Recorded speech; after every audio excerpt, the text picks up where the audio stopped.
What's up, everyone, and welcome into the Buffalo Sports Collective. It is Monday, December 18th, 2023. As always, I am PK alongside my co-host, Phil.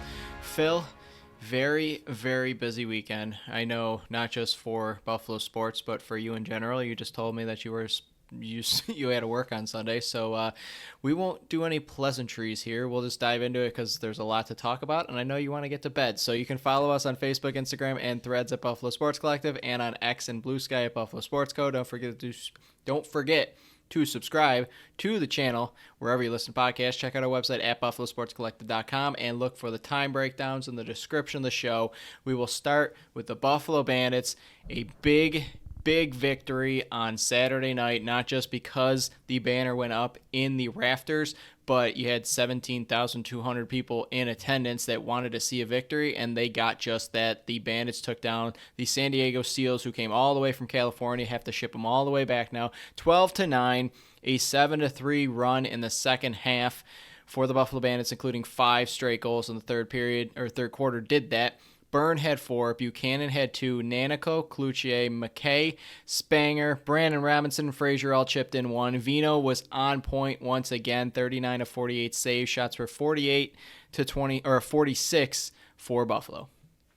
It was a good game. It was a weird game, and I don't know if we were a little bit worried about the ceremony. I guess we can start there. I thought they did a really good job. We were agreed. Going back and forth on if they were going to raise the banner or if they were just going to drop a sheet and it was already going to be up there, and you were looking in your, I would say, obstructed advantage point, and I was looking for my obstructed advantage point. And before the game, we were both trying to kind of look up from our awkward views and see if they had anything, up there, and you thought you saw something. I was taking pictures and trying to send them to you. I was like, I don't see anything.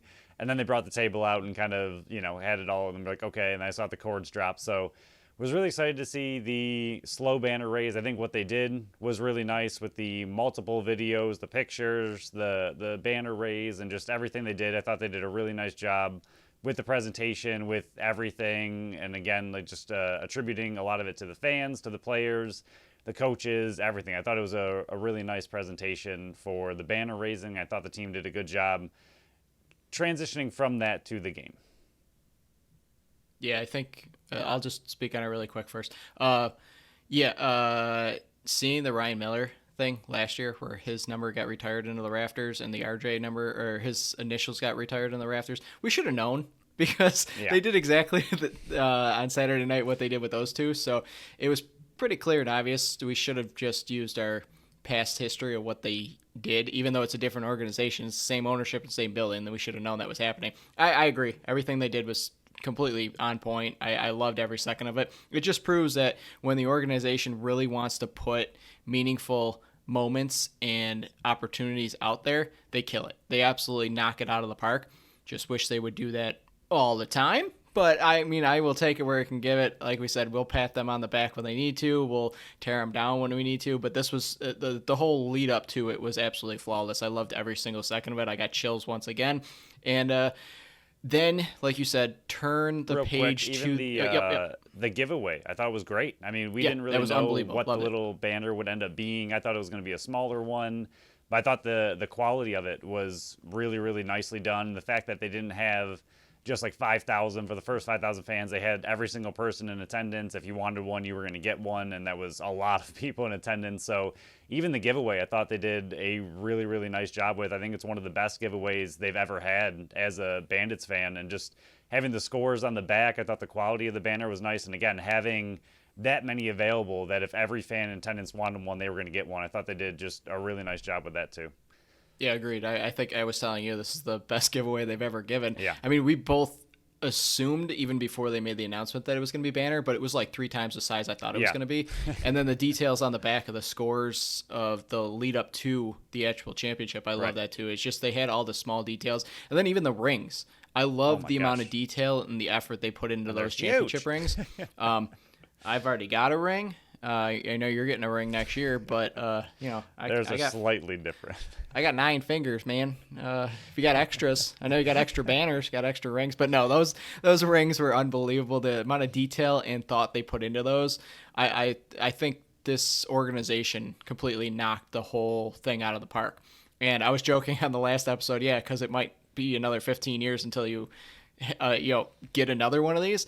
They used the whole 15 years up to this to think about every single detail for this moment. I mean, you had that moment, the last two finals as well, to think about all these things. So it's just a culmination of everything, and they completely knocked it out of the park. I loved every single one of it. But yeah, into the game, we were talking about that the first 5 to 10 minutes, they had to withstand the emotion. The whole first quarter, they had to withstand the emotion of the actual game and not get too high, not get too low, not come out of there and just go, man, this is it, they're playing on pure emotion. And Austin Stotts started it off with a goal first. I was like, all right, less than 2 minutes in, they're already down one. But then Buffalo come back, scored two right off the bat.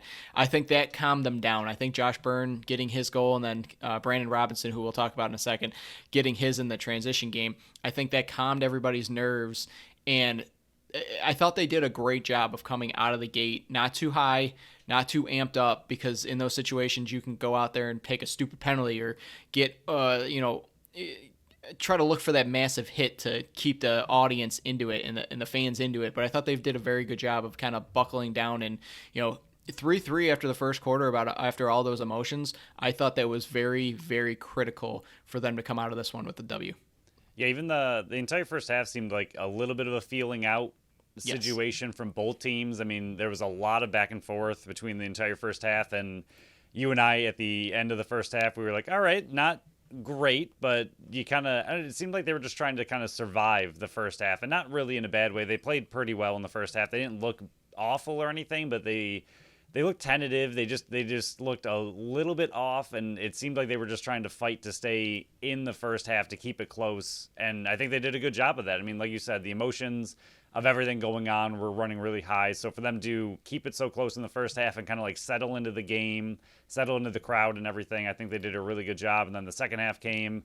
They had their longest run of the entire year. I know it's only 2 games, but so far we've seen a lot of back and forth lacrosse, including that first half, and they finally got a good old Bandits offensive run of 5 straight in the third, and then they just kind of took it from there. But that second half, the adjustments they made at half, this team's always been a second half team. At least the last couple of years, they've been a big second half team. So to keep it close in the first half and then make the adjustments and come out in the second half the way they did, I thought they played overall really well.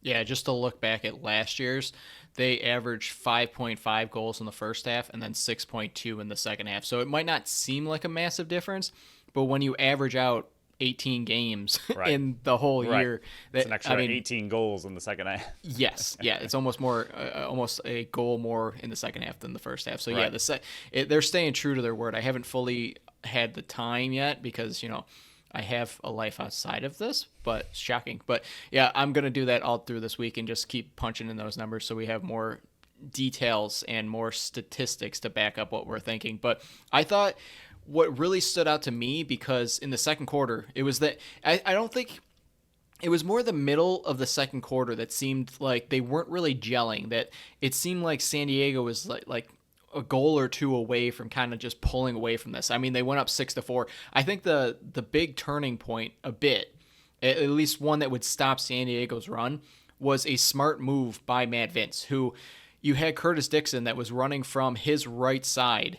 So it would be when you're looking at the goalie from on the field, the left side, he was coming in left to right on Matt Vince. And Matt Vince, instead of just trying to make the save, he comes out, steps right in front of Curtis Dixon. And yes, probably shouldn't have been a penalty, goaltender interference, but it was a smart, savvy veteran of Matt Vince to realize, okay, my offense is a bit struggling here. My team's a bit on the edge here. Let me take out here, take this hit, get us on the power play, and try to stop any run that San Diego was on. And again, they went on a 3-goal run in the middle of the second quarter, but I thought it was a smart, savvy move, and one that would go unnoticed in the box score, about Matt Vince just stepping in front, taking the hit, and getting the quote-unquote questionable call. But it was just a very smart move from a very smart goaltender. Yeah, and I thought, speaking of Vince, he absolutely bounced back, which we knew he would. He usually does, but, this is a massive, massive bounce back. I know there are some write-ups, I'm not sure where I want to say IL Indoor, where they were kind of saying that it's going to be a good game, but at the same time, the Bandits are coming off a really tough loss to Albany, and the Seals are, easily the better team of the two. Even if, Albany's on a really good 3-0 start, the Seals are still a better team than Albany. So coming into this game, it was going to be really tough against an even better offense that you just, allowed a weaker offense 17 goals. How are they going to respond? So to see the defense and Vince respond in this way, and then the defense was interesting. I mean, they did an extremely good job frustrating Stotts the entire game. I mean, there were full shifts pretty much for the Buffalo Bandits offense where Stotts was just laying on the ground and pretty much just very slowly walking off to just start his offensive shift again. He looked very slow and a little bit out of it. I know he got 2 goals, but the one barely squeaked through at the very end of the game, so I don't really, it was a goal, but it's whatever. I think they did a really good job shutting him down, but then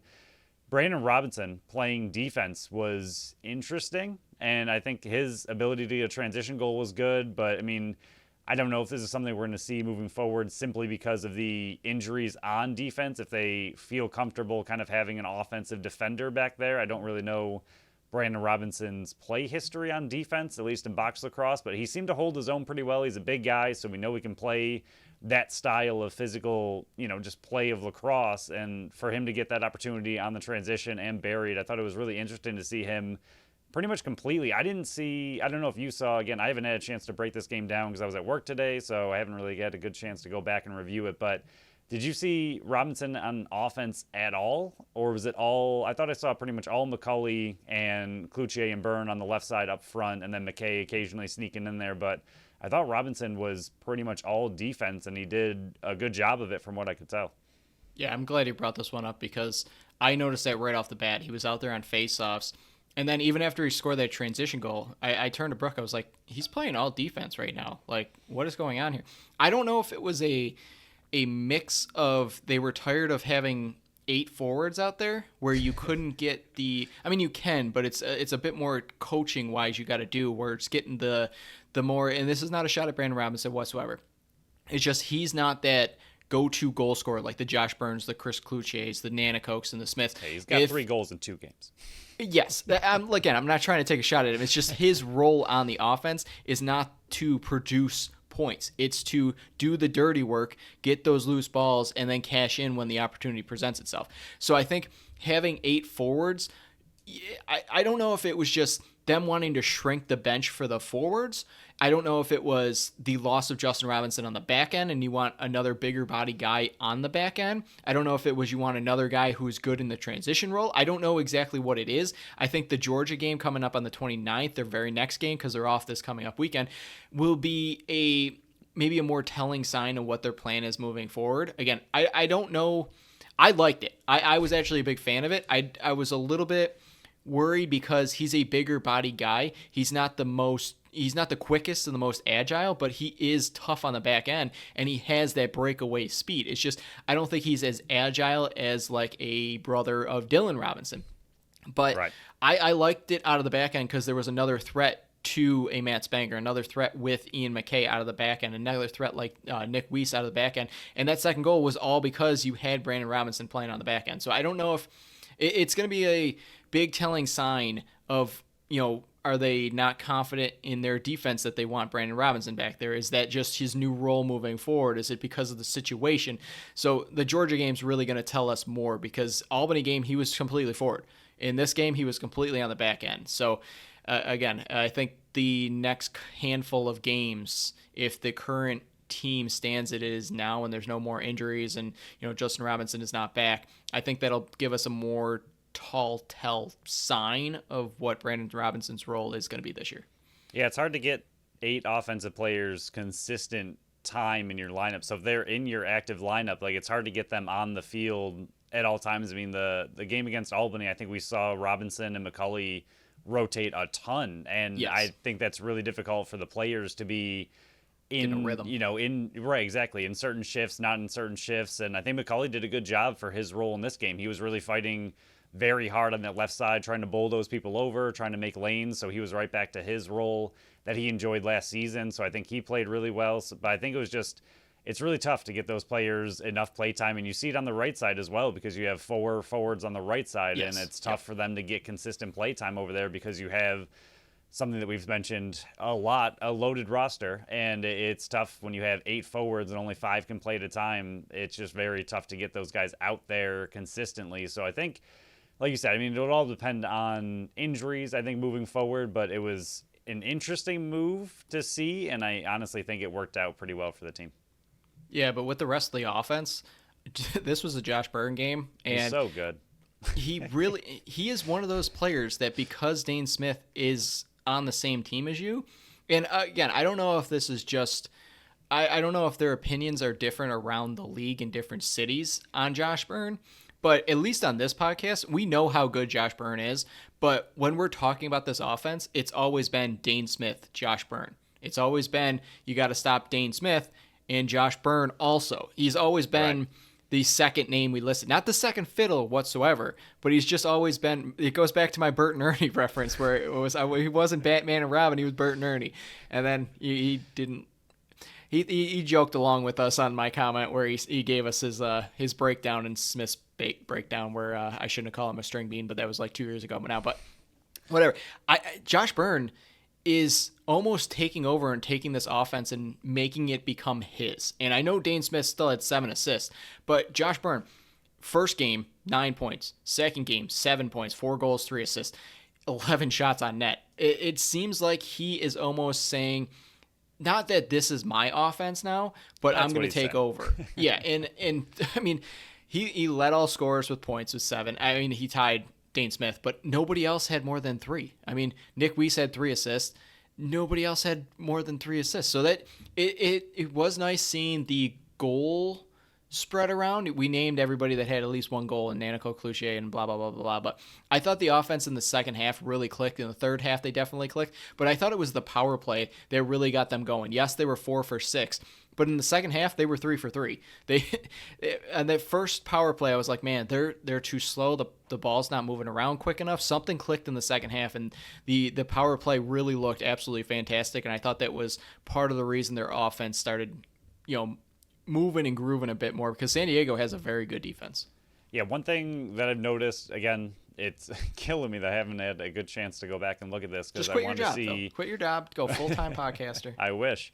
Because I wanted to see what happened in the second half. In the first half, you and I mentioned it, and it's that the offense was struggling to get inside. And This is an extremely talented offense. They should be able to, in my opinion, find easier ways to get inside. They seem to love to pass it around the perimeter. And I know it looks from a, fan standpoint or just a podcaster standpoint that they're just passing it around the outside. I'm sure they're trying to look for passes on the inside and trying to find some kind of open lane. I'm sure they're not just passing around the outside to take that long shot for funsies, but I think they seem to get in these kind of grooves where they just seem to like to stay on the outside and take these long shots that don't really work very well. And I wanted to see in the second half that if they did a better job getting inside. I know they had some inside goals in the second half, but I don't know how many. And in the first half and in the entire Albany game, I mean, they had some inside looks, but they were taking just the majority of their shots are coming from the outside. And again, a good defense is going to limit you to the outside. It's what they do. But I mean, the Seals were able to pass extremely well, just, side to side of the field and get these very quick looks and get a few open looks down the middle. And I know the Bandits offense has the talent and ability to do something similar, but it seems that they get in just a little bit too complacent of just throwing it around on the outside, and then the shot clock runs out and they take that long shot again. I'm sure they're looking for inside looks the entire time, but I feel like they should be able to create those inside opportunities a little bit more than they are, at least through 2 games. Yeah, it seems like there's at times where they just settle instead of trying to get to the dirty areas. But the last part I'll say about the offense, at least in my opinion, was the Ian McKay goal right after the Buchanan. Let me double check. Yeah, after the Buchanan power play goal where they went back onto full strength. It was right after Trevor Baptiste came back on the field. He had that penalty. They scored on it. Buchanan had the power play goal. The Buffalo Bandits only won 3 faceoffs. This is one of those another times where, at least on this podcast, we say faceoffs don't matter unless they absolutely matter. And, in those critical times, they matter. Trevor Baptiste won 22 of 25 faceoffs, and Buffalo ended up coming out with a 3-goal victory. And in Vegas, I think they won like 22 of 27, and Vegas got the doors blown off to them. But it's what you do after the faceoff win, which is so good. And that's why I was saying going into this game, what Calgary did so good against Trevor Baptiste is they did not let them set up on the offense right away. They allowed their defense to set up. There was no breakaways like you saw in the Saskatchewan game with Jake Withers. It didn't happen. I thought that scuffle along the boards where Buchanan was in on it and Ian McKay was in on it. And it went all the way down to the boards where the Zamboni come out. And Ian McKay was able to pull that ball out, get in front of their goaltender and score that goal. It seemed like that was the exact moment that Buffalo was like, this is our game, we're taking it over, because Spanger would score in transition after that, and then like 7 minutes later, Josh Byrne would score again on the power play, and they would take that 3-goal lead that they wouldn't give up. So I thought that effort play along the boards just shows that even if you don't have a face-off man, it's what you do after the face-off that truly does matter, because there's a lot of times where Trevor Baptiste was winning a clean, but there's other times where he's not winning a clean. He's trying to scoop it back, and if you're right on him, he's going to miss the scoop. So it's going to be a whole year long of tracking what they do after the faceoffs. There's a plenty of other good faceoff guys they're going to have to be going against, including Jeremy Thompson in the 29th game. He's one of the top faceoff winners in NLL history, so he's coming into board. But it's definitely what you do, and I definitely do like Ian McKay in the front end, because while he might not be the best faceoff man in the league, might not even be in the top 10. It's what he does after the fact that truly does stand out to me. Do you have how many he took? I couldn't find it. I can pull it up while you speak, and then I will get back to you. There was only one play that I remember that the defense did a very poor job off the face-off, and then San Diego scored immediately right off the face-off. I think he just passed it to someone, and that person just sprinted right at the defense, and everyone just kind of let him go. And they scored on it, and I think that's the only one I remember straight off a face-off being directly leading to a goal. And I think there was he only went 2 for 19. So that's what, six by someone else then? I will do that math in a second. So, for the most part, I think he's taking the majority of face-offs right now for the Bandits, and I do agree that confirmed 6 others. I like it. Thank you. I think it was all Dylan Robinson also.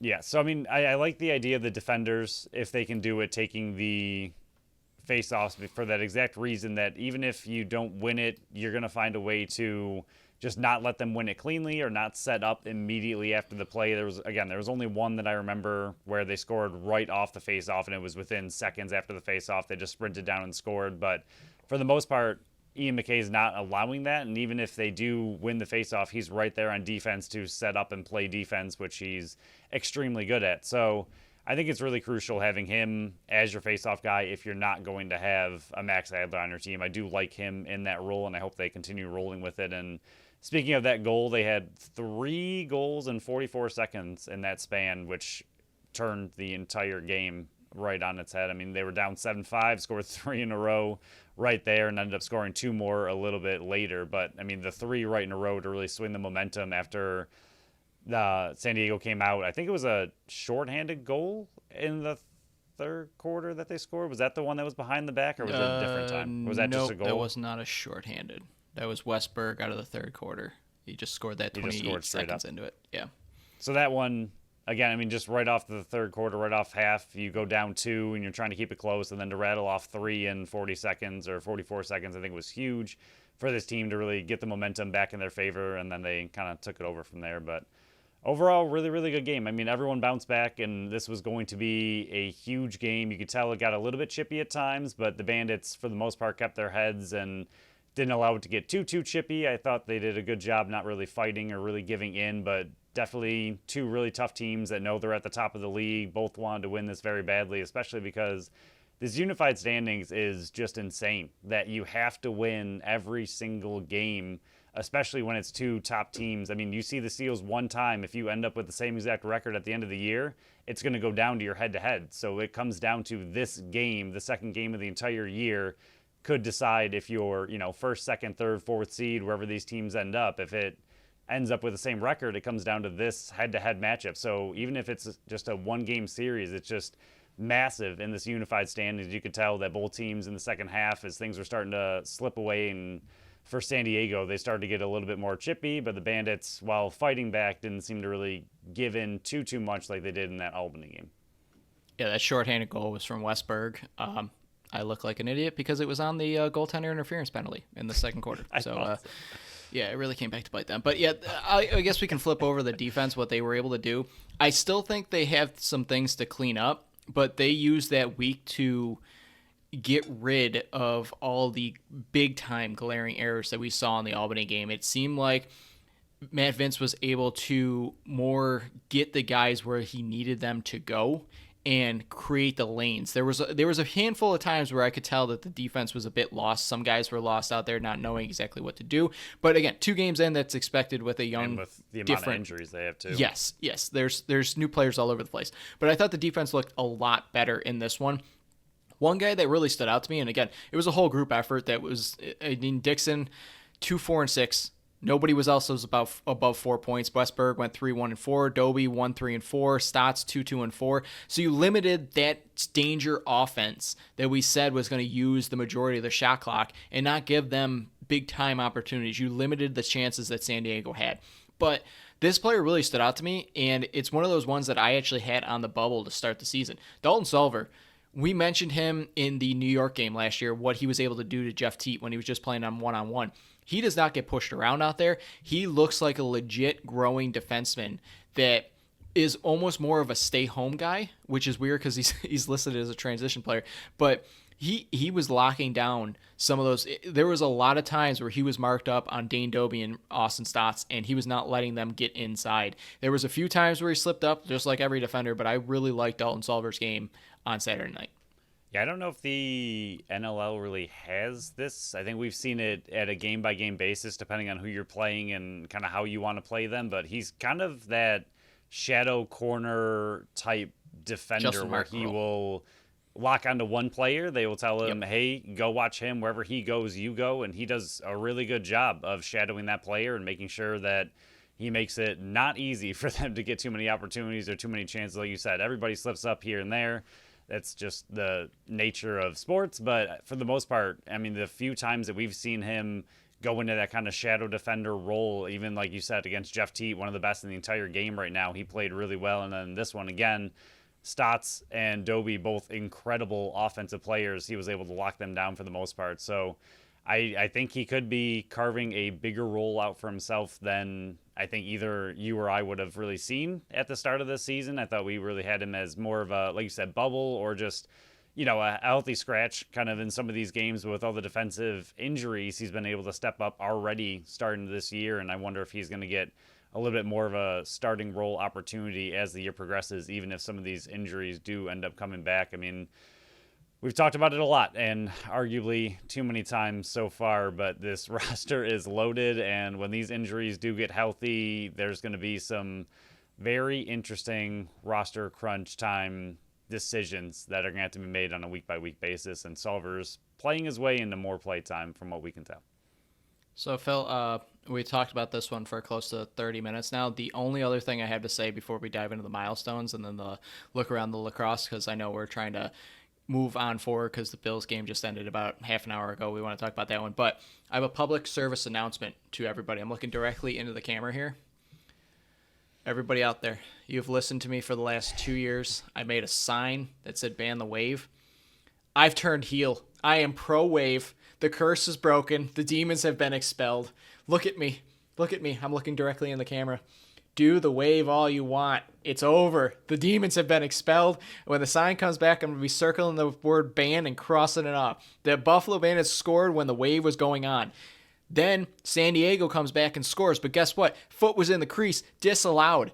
The wave is now a good thing. The championship has cast out all the demons that the wave brought onto it. It is gone. It is a pro thing.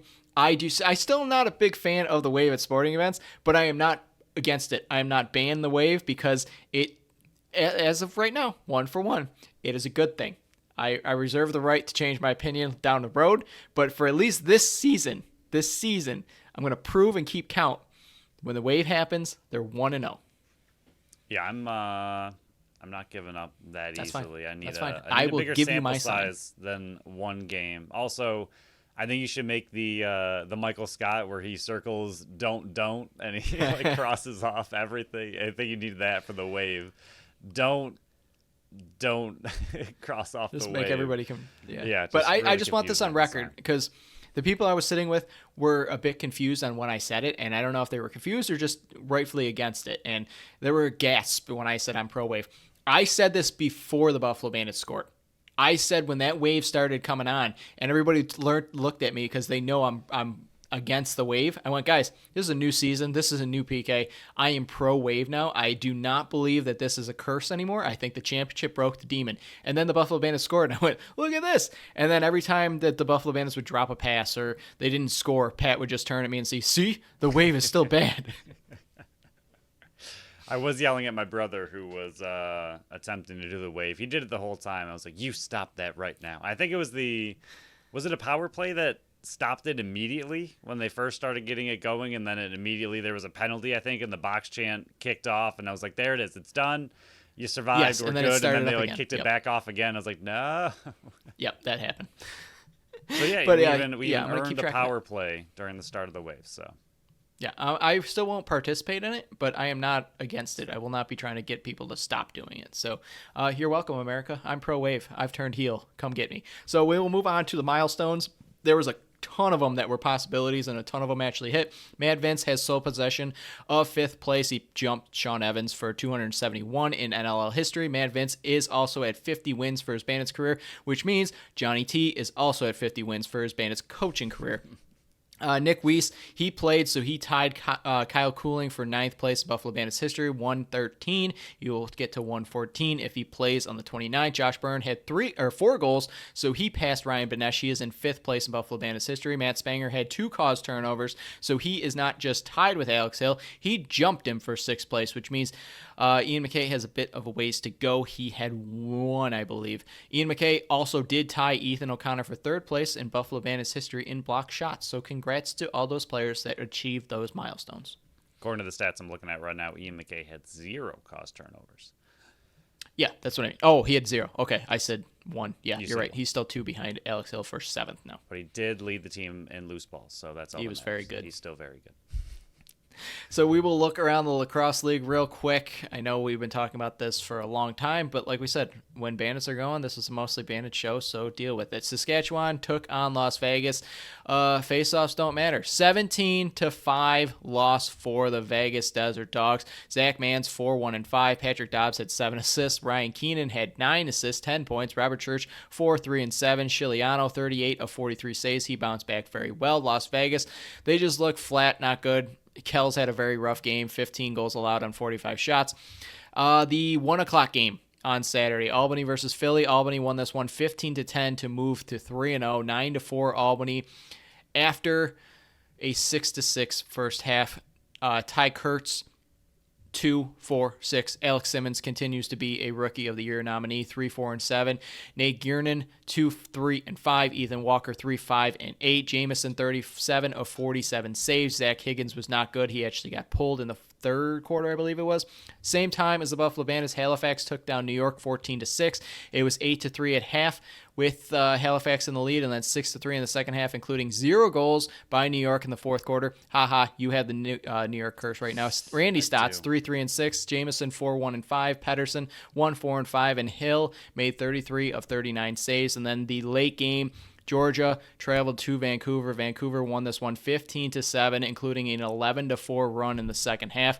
Charlin Beatties, Crowley, and Ball all went 3-4-7, and Martell went 4-5-9. Aaron Bold 35 of 42 saves, and they were able to limit that horrible offense that Georgia has. That's a joke. They were really good in offense in the first game. 2-2-4 for Lyle Thompson. Jackson had 3 points, and Q had 4. The only problem with New York playing so bad so far is that it also hurts your Jeff Teat bold prediction. Yep. 2 points, 1 goal, 1 assist. He has not been very good, and that offense has not looked good at all. 6 goals, 16 total goals in the 2 games. Not good. We're going down together. If New York goes down, we're both going down with our bold prediction. You're sinking, and you're the one pulling my leg down to the bottom of the ocean. You're coming with me. Yeah, as far as all these games, I mean, other than Albany's hot start, I know you are starting to get in on them. I don't want to say their offense. Yeah, their offense is really all good. in. Yeah, their offense looks very good. Like we said, they were young, they were fast going into the game against Buffalo. They put up 17, which is incredible, and now they put up another 15. They look really good. I don't think it's a legit team just yet. I think they're going to need to prove it against some bigger competition coming up. I think they have Halifax and San Diego shortly. Yes. I think it might be next, or they got. I think they got the off week, and then it's before the New Year's year. So they have some big competition coming up. We'll see how they do against them. I don't know how they would do right now against the Buffalo Bandits after they kind of shook that one off as they do. They kind of just don't really We'll see it later play in the that season. first week, and then they really kick their season off in week 2. So, I mean, I don't know. We'll see what Albany ends up being, but the rest of the league seems to be all over the place so far as wins and how the wins are coming. I mean, Georgia blew out a team last week. Now they got blown out. Saskatchewan got blown out. Now blew a team out, and Halifax has won two pretty good games. So I don't know. It's been an interesting unified standings so far to start the season, and I think everyone's kind of jumbled together, and except Albany, who's somehow chilling at 3-0. But we'll see how long that lasts. Yeah. This is third week. 12 of the 15 teams have at least one win. Yeah, that's a pretty big log jam there. And two of those Calgary teams had to go through. shocking. Who's Calgary's first game? Why am I blanking on it? It was San Diego. I would say it was San Diego. right? And then they also lost this. Oh no, Rochester, and then they lost to San Diego last week. So they went through two tough teams. Yeah. Colorado was without Dylan Ward and a bunch of other people, and they lost to Georgia, and then New York just getting the doors blown off of them. So, we even mentioned this really quick when we were trying to go through our teams on predicting what the standings would look like, where we even went, this is a lot more difficult than we thought it was going to be. And even we thought there was a top tier 6. And then after that, it was kind of like, we think this, but we wouldn't be shocked if this happened. 3 weeks in, it's a cluster in the middle. There's 1, 2, 3, 4, 5 teams. So a third of the league are 1-1. And there's 3 more teams at 1-2. And there's 4 undefeated teams, which New York is 1-0. So I guess that counts. Yeah, it's going to be a little while before this thing starts to really separate and you start to see who the top teams start to kind of pull away from the bottom teams. But obviously this early on, you kind of expect it to look like this. I didn't expect Albany to be sitting undefeated by any means, but for the rest of it, you kind of expect it to be pretty log jammed. So, I mean, it'll be interesting as it starts to spread out over 6, 7, 8 games, but we're still way too early into the season for it to see any real difference in the standings right now. So the Bandits are off next week, but we will still talk about what's going around the league and maybe a couple other fun segments on next Friday's show. But we'll move forward 40 minutes in, and we haven't talked about them yet. But again, mostly Bandits show, and then Bills and Sabres sprinkled in during the Bandits season. I do have Bills, my Bills winning hoodie on. I was trying to decide between the you. Bills hoodie or a Bandits hat because they won, but I think the Bills win was a little more important to their season currently, so I gave it to the Bills. That's fair. I got my Bandits or Buffalo white shirt on. We're both representing. There we go. We spread it out, and then Sabres kick rocks. Well. Buffalo Bills took out the Cowboys 425 game. 31-10 victory. Who had that on their bingo card? Not me. Even after last week's win versus Kansas City, I was like, there's no way they're beating the Cowboys. They pushed the Cowboys around and said, get back to Texas, you lonely Rangers. Holy cow. What the heck happened in this game? Phil, in any game in his entire career, if I told you that his stat line would look 7 for 15 for 94 yards and a touchdown, 8 for 24 and a touchdown on the ground, you would have thought, how bad did they get their doors blown off? Here is why they did not get the doors blown off, and they actually destroyed the Cowboys. James Cook, man, it's crazy what happens when you use a really good player. Really, Ken Dorsey? That's why you're unemployed. He went 25 for 179 in a touchdown and then 2 for 42 with 1 through the air. Unbelievable what James Cook was able to do in this one. This will go down as the James Cook game, and every time we've been coming on the show lately, we've been saying, man, this is one of the best games we've ever seen of James Cook. This might be the best game we will ever see out of James Cook. And that's not saying he's reached his peak. That's just how good of a game he absolutely had. Yeah, I mean, they just continue to get better and better, and he continues to get better and better. Like you said, the last, I think, 2 weeks back to back, now 3 weeks back to back to back, we've said that every single week. This is, James Cook has looked the best he has all season, and then he did it again, and now he's done it again, but to a whole nother level. I don't know the last time a Bills running back had over 150 yards. I mean, over Thurman 170 Thompson. even is just Thomas. absolutely insane. I mean, it's just crazy to look at that stat line. And then again, against the Dallas Cowboys, who were looking like one of the potential best teams in the entire league after they took down the Eagles without too much of a competition in that game. Coming into this game, I mean, they're still, fighting for the NFC East, and this took a Number 1 seed too. huge hit to them. If the Eagles, I think they said, I don't know if the Eagles win out or just in general, this was a big loss to Dallas. So this was not a game where they're sitting 10-3 and they can come in and just kind of relax. And if they lose, they lose. This was a huge game to them still. So to see the Bills be able to put up this kind of game against Dallas, I mean, especially after that Kansas City game, in our preview of this game, I said it was going to be a big measuring stick game to where the Bills truly are. This was arguably the best offense they've gone against since the defense has been really banged up. I know the weather likely played a pretty big factor in this one, but still, the Bills were able to use the weather to their advantage. And not only that, they used the run game to their advantage. And Josh Allen, like you said, if you just said without even the touchdown, if you told me Josh Allen went 7 for 15, there's no way the Bills are putting up 31 points on the scoreboard with him only completing 7 passes the entire game. So, I mean, the fact that they were able to not rely on Josh at all. I mean, yes, he still played well. He didn't do anything poorly. He did his job very well. But, I mean, it was the James Cook game, the James Cook show, and my goodness, he took it over. And not only him, not just him, but the running game in general. Even Ty Johnson had a pretty good game, 9 for 54, and they just continued to ground and pound, and it worked, and it kept working. And every time they gave James Cook a couple plays off, and then it'd just be right back to him, unlike previous games where we've seen him take, have a few really good plays, and then he'd sit out for a while, or they wouldn't use him for a while. This one, like you mentioned, finally, he had his highest carry total of his career, and going 25 for 179 is just ridiculous. Then 2 for 42 through the air, and another touchdown through the air. I mean, what a game. And again, Brady being able to actually not only just see that he is a massive part of this team, but to use him consistently and find ways to continually just use him over and over and over like a workhorse back. I mean, this is not something I think we would expect from a James Cook style running back. He doesn't look like the kind of running back that you're going to be able to use as a workhorse, but 25 carries is a workhorse back number, and he took it and he ran with it, and he looked extremely good. Yeah, and even with the Josh Allen 7 for 15, off the top of my head, I'm thinking of 3 drops, 2 of them by Dalton Kincaid, and one of them on a surefire touchdown. Another one by James Cook on the he made up for the red zone. He definitely made up for it.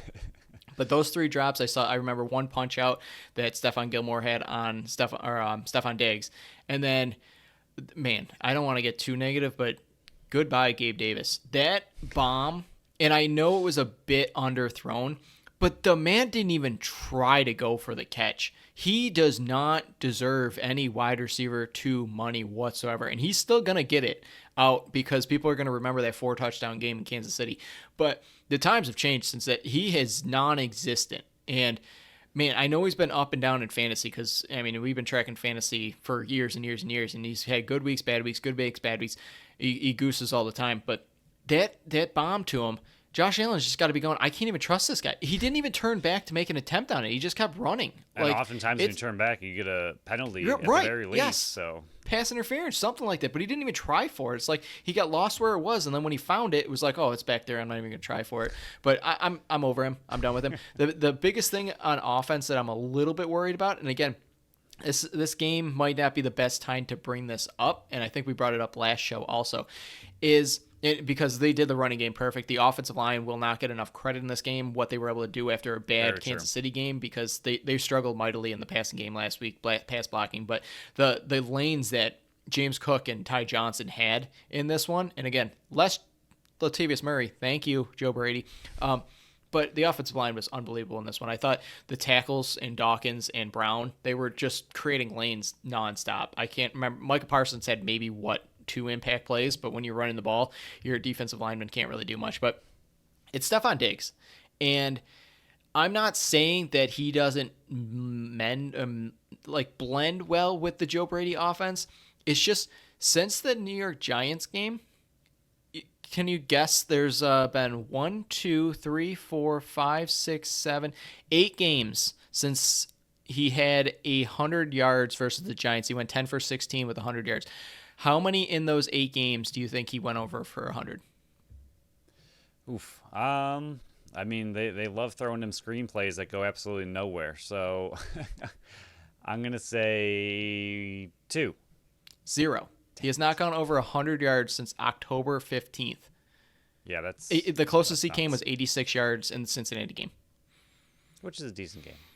I mean, I'm not overly know. complaining. His averages are better. There's 14.3, 11.3, 12.3, and this last one it was 12 yards. But it just seems like I'm not saying his plays decreased, but his importance in the offense has not been there. And in the last 4 games, they've won 3 of 4 and lost the one Philly game in overtime.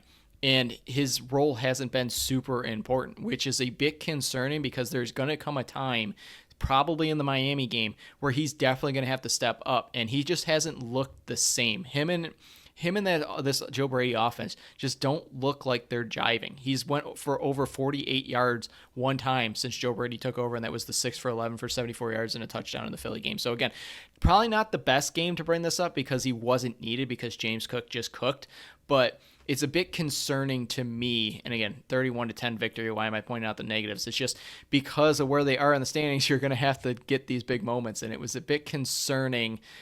And is concerning, I should say, not just in this game, but has been concerning the play of Stefon Diggs lately.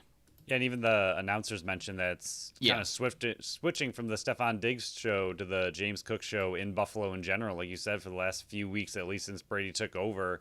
But I wonder if a lot of it is simply unlocking Cook because yes, the Bills don't really have anyone else on their offense. Like going in before James Cook was used properly, like we've seen the last 3 weeks, and his importance is growing, his role is growing. But before that, it was all Stefon Diggs. Like it's either him or nothing. When he had the 12, 13, 14 targets a game, and he wasn't doing all that much with it because you're just hyper targeting your single offensive weapon. But now that they have James Cook, I feel like Diggs is just being used more as a decoy and just more as a, like he's still extremely important to the team. He's still an extremely good wide receiver. You have to pay attention to him if you're a defense. But now they're finding that James Cook, is just as important as Stefon Diggs to this offense. And I think they can kind of utilize Stefon Diggs as more of a decoy and just allow James Cook to be a little bit more important in just an all-around role, not only just run game, but also the pass game. So I wonder if just as teams will possibly start to lock on to James Cook a little bit more and try to scheme and kind of switch their defenses to stop Cook as he's grown the last 3 weeks, if Diggs will start to open up a little bit more and be allowed to run free a little bit more. I mean, this wasn't the game, like you said, not only did James Cook have a good game, but the rain alone made it extremely difficult to pass the ball. So I was wondering when they were going to try to do a little bit more play action with the amount of run game they were doing, but the run game was working. You were eating up the clock, and with the rain, you just weren't going to do it. But if they can truly establish a run game like this kind of game, 25 for 179, if you can make James Cook an extreme threat to the defense, as like we are comfortable running him 25 times and we will beat you that way, I think it opens up things for Stefon Diggs to get more one-on-one looks if they're, really bringing down everyone on the box to stop James Cook. I think it gives Diggs a little bit more opportunity, a little bit more freedom, and you might see it start to switch over the next few weeks as teams start to key on Cook a little bit more and kind of maybe leave Diggs, not alone, he's still important, but just kind of loosen the coverage on Diggs if other teams see how valuable James Cook has become to this team. Yeah, San Diego, Patriots, and then end the season with Miami Dolphins. So 2 winnable games, and then it's going to come down to the Dolphins. Your bad. You got through your gauntlet. Your bad schedule. Yep, big and time. You did it pretty well. I agree. I mean, it was just that overtime Philly game that is really that's been the whole season. Yeah. It's just been simple, like small little losses here and there throughout the entire season. This team could look like almost, I don't want to say undefeated, but pretty close to it if they had a few things go their way throughout the year, including that Eagles game. But I mean, if you told me, 2 for 3 against Kansas City, Dallas, and the Eagles, if you're going 2 for 3 for that, I think we would take that all day. And the fact that they did it with this kind of statement in this game. I mean, I don't know. I think the easier games sometimes worry me more because the intensity isn't quite as ramped up when you are expected to win. So we'll see how they kind of handle it. Hopefully they can go out and just crush the next 2 games like they should have been all season. I mean, Brady so far, as offense coordinator, seems to be having everything fire on all cylinders. So I think they'll be okay, but you never want to overlook any team, especially with the way some of these losses have gone down this year. So we'll see, but this was a massive, massive win, and the way they got it was even more impressive. Yeah, we'll flip it over to the defense. I thought this was their best performance of the entire year. I mean, Dallas was coming in looking like an absolute juggernaut. CeeDee Lamb was a top 5 wide receiver. Dak was looking like an MVP candidate. And all they did was allow them to have 10 points. 7 of them came in the garbage time where, they really wanted to just score a touchdown. But 3 sacks on Dak Prescott, 7 hits on him. You got an interception, which Benford didn't even have to do anything. Dak Prescott threw for 134 yards, no touchdowns, and an interception. That's unbelievable to me, that they were able to take what looked like an unstoppable force with the Dallas Cowboys. Going into this game, I was like, Dallas Cowboys might be, and I even said it in the last show, I went, this doesn't seem like the Dallas Cowboys of old. They seem like they've riddled all those demons and gotten rid of them, like we did with the wave for the Buffalo Bandits. That seems like it stopped. And Dak Prescott, did not look good. The offensive line did not look good. Zach Martin went out. That seemed like that hurt them in their offensive line a lot. Tony Pollard was actually decent in this one, 11 for 52.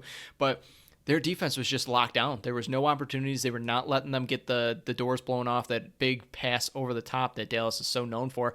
They just missed it on that Brandon Cooks one. But any other time, they were not letting anybody beat them over the top. And credit to Sean McDermott. This is one of the best coaching defenses that I've seen out of him in his time in Buffalo. And I know he's only been defensive coordinator for, going on 14 games now, first full season of just him making the play calls. But I thought this was one of his best performances he's ever done.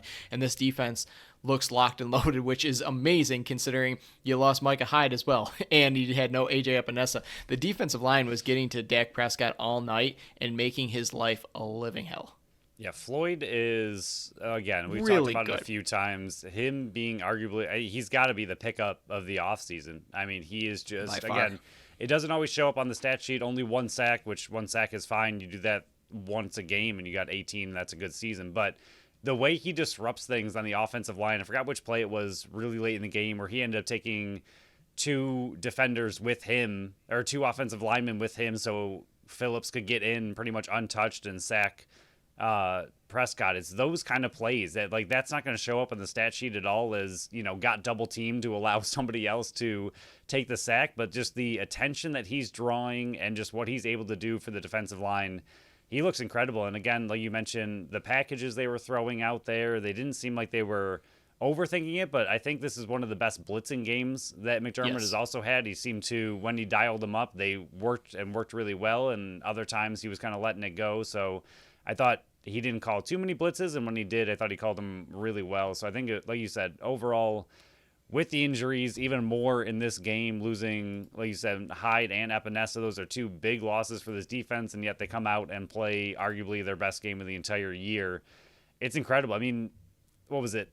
17 points last week for KC, and then 10 this week for Dallas, 2 of the best offenses in the entire league. I know KC's been struggling all season. They're not the same KC as they were last year, but still 2 of the better offenses in the entire league. You held them to a combined 27 points in 2 games.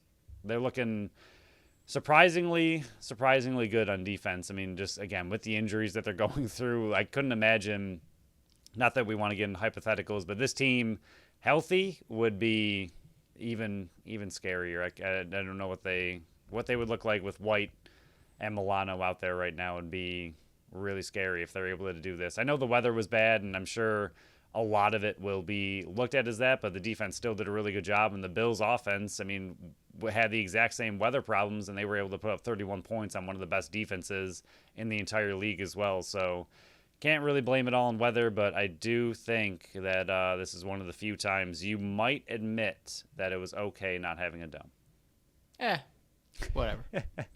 It was pretty nice most of the time. I know it rained towards the later half of the second quarter, really and then early in the fourth and quarter. then really late. Yeah, so I don't think it really affected them much. I thought it was nice weather when Buffalo was blowing the doors off of them, so I'm not blaming the weather whatsoever. But another huge victory, another time where Buffalo is slowly moving up the ladder, and we'll look around the league right now. Bills got some help, but not as much as they could have gotten. Bengals won 27-24 in overtime versus the Vikings. Gee, thanks a lot, Nick Mullins. You had that one wrapped up, and Cincinnati just kept clawing back. That one slipped away from the Buffalo Bills. The Colts took down the Steelers in epic fashion, 30-13. The Lions did do you a favor and beat the Broncos, 42-17. Another game that slipped away from the Buffalo Bills. The Bears squandered this one away. Cleveland won this one 20-17, so they moved to 9-5. Titans, another one. They had a late lead and they blew it. Texans won their one in overtime with Case Keenum leading the way, 19-16 in overtime. Dolphins blew out the Jets without Tyreek Hill, 30-0. And then the Chiefs won their game versus the Patriots, 27-17. Ravens, Jags are going on right now. But Phil, the Bills did do some work. They moved up in the AFC right now. They're currently 9th.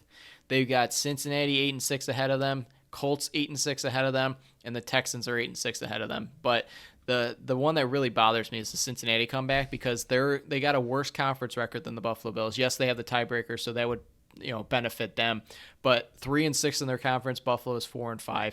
They were saying it on the telecast. The easiest way Buffalo could possibly make the playoffs is weirdly through the AFC East, because Miami needs to lose to the Ravens or the Dallas Cowboys the next 2 weeks. Buffalo can't lose to San Diego and New York, and then the AFC East comes down to Week 18 in Miami. Yeah, I said it last week as well that I still think it's the AFC East is the way to get in. It's obviously probably your likeliest route and easiest route. I mean, if you win out, which is still a big if. I mean, yes, we've talked them up quite a bit over these last 2 games. They're huge games, and honestly, if they end up winning the East or making playoffs, I think the entire NFL is kind of on notice with the Bills right now after this game. But it's still, I mean, Miami, like you said, has Dallas and the Ravens. Both of those teams are still fighting very hard for positions in playoffs. So neither are simply in a position to, just give up a game. So they're going to be fighting really hard, especially Dallas after this whooping. I'm sure they will come out very upset next week against Miami. So that's good for the Bills.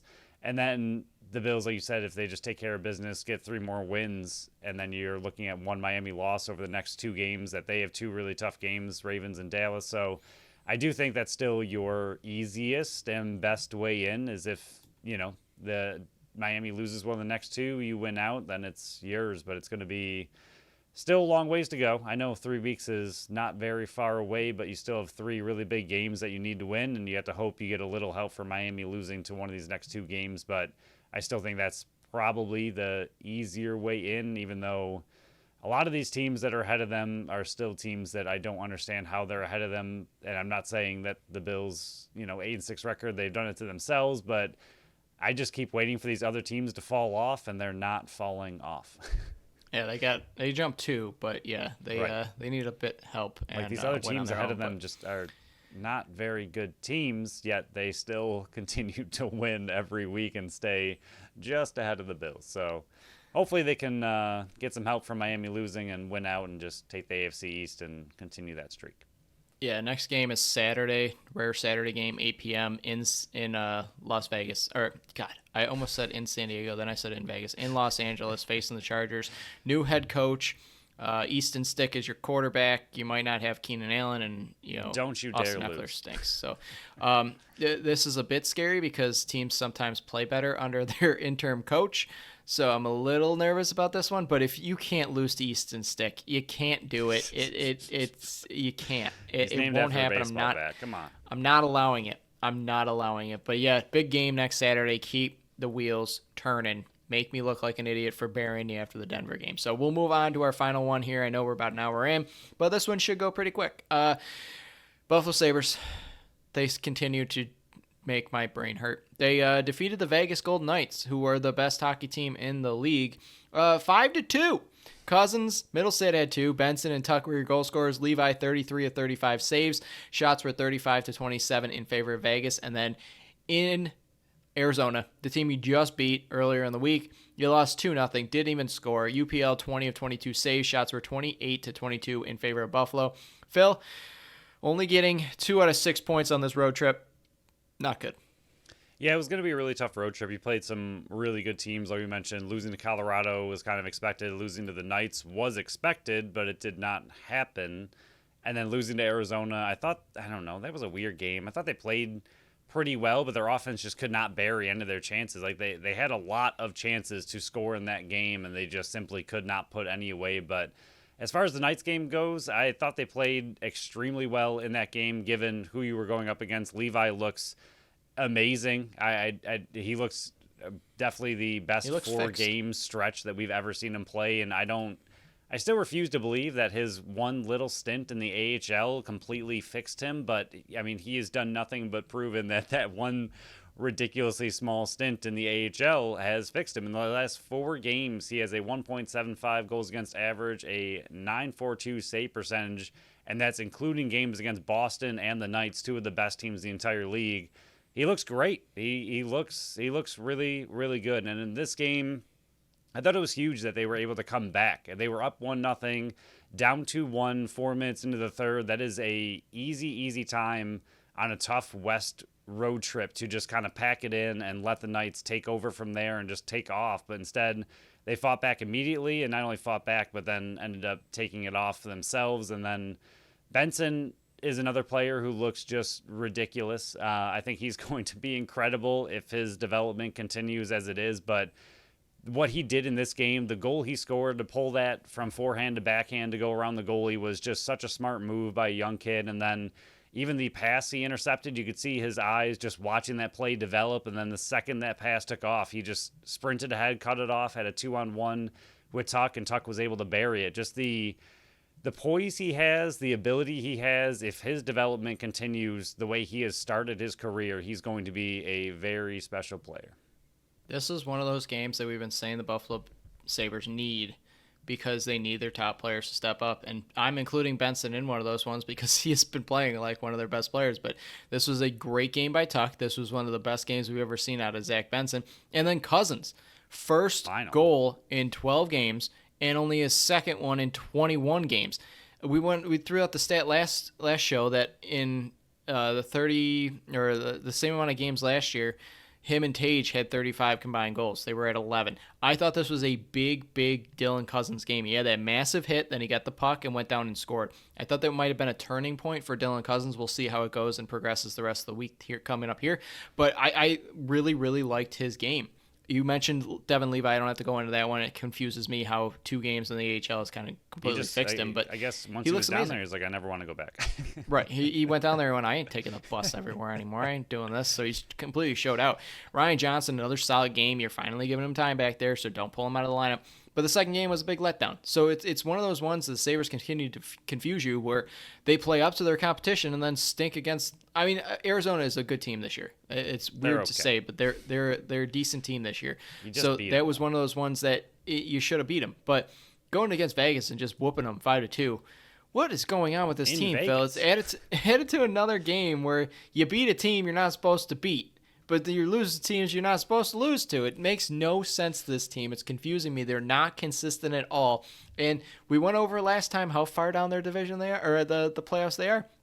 They lost another point in the ground. They're 32 games in. They're 5 games back. And there's still the same amount of teams behind you. There's the same amount of teams ahead of you. You made no ground because you only took 2 out of 6 on this road trip. You needed 4. And speaking of needing more, Tage Thompson, my goodness, is a big letdown. Right now, he, in his first 3 games back, he had 1 goal, 2 assists from his injury. He was looking okay. Since then, he's gone 4 straight games with not a single point. He's just invisible out there. Like, he's not even getting close to scoring. He's had a few good chances, but for the most part, he's not the Tage Thompson of last year, and I don't know what happened in his injury. But I don't know if he's fully back yet. Coming back and getting a goal and 2 assists in his first 3 games, I thought, okay, I assumed he still needed time to settle in, but I thought that'd be momentum to get going. But 4 straight games with no points. I mean, I don't know how long it's going to be. Like you mentioned, he's probably not fully back. I'm not going to say that it's all just based on his talent. It's a lot of it's probably still injury based, but he needs to start getting going again if he is healthy, or they need to find a way to get him healthy, or if he's not healthy, get him off the top line, something, because 4 games with no points is not good for what's supposed to be your best player on the entire team. So, Phil, I don't want to talk about the Buffalo Sabres anymore. They've killed That's my fair. soul. Is there anything else to this episode? They went a bit longer, but we had a lot to cover. A couple big victories in this one. Before we shut it down and get ready for the final week leading up to the holiday season for us. Yeah, the Sabres did go 0-2 on the power play as well. Whoopee. Thanks for just stabbing that knife in a little bit You're deeper. welcome. I don't know. The Bandits game was incredible. It was really great to, again, the ceremony was great. The banner raising was amazing. Can't wait to actually see it in its new position up there forever.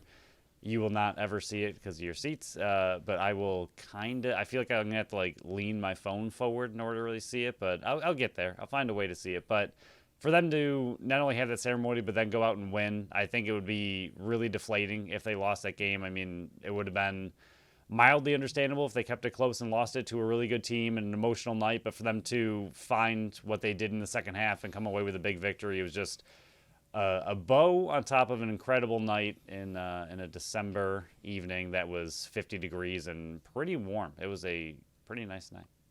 Yeah, you put the bow on it, and there's not much really I can say. So on the next show, we will get you ready for Bills v. Chargers. We'll talk about what's going around the league in the NLL. We'll talk about Bandits, and then whatever Sabres games took place, we have to talk about. So what do you do for us? Win some games, Sabres. Stack some wins finally. Come on. I haven't looked at their schedule, but hopefully they're facing really good teams this week. That's my biggest hope. But yeah, they got Maple Leafs and Rangers and Bruins coming up. So there we go. That sounds like a nice winning stretch right there. But the last thing here, I am on Daily Dive today. Hopefully he still hasn't confirmed, but I'm pretty sure I'm on at 1 o'clock. Just stay tuned for there. We'll be talking Buffalo Bandits action and probably some other NLL stuff. So thank you all for listening to another episode of the Buffalo Sports Collective. Follow us on Facebook, Instagram, and Threads at Buffalo Sports Collective, and on X and Blue Sky at Buffalo Sports Co. Visit our website at buffalosportscollective.com. Subscribe to our channel wherever you listen to podcasts, and make sure you leave us a review on Apple and Spotify. Until next time, bye-bye.